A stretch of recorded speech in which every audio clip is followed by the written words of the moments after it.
I spotted Critter earlier, so I think she's out here. I'm trying to keep Feisty and Arby from running past me to get out there.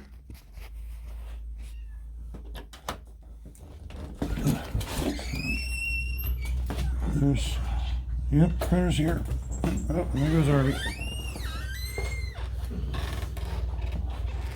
And there goes Arby.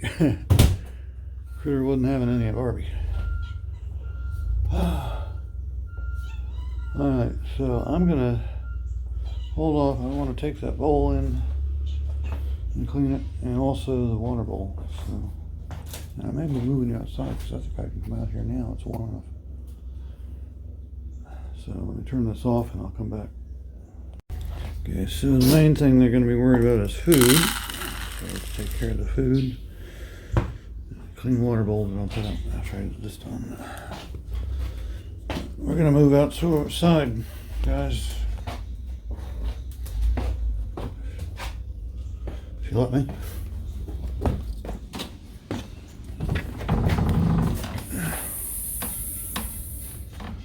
Come on, Critter. There you go.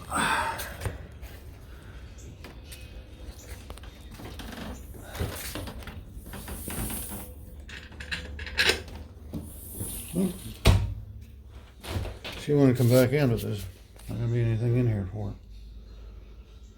And I'm going to give him water after this. And I'm going to be moving out here myself.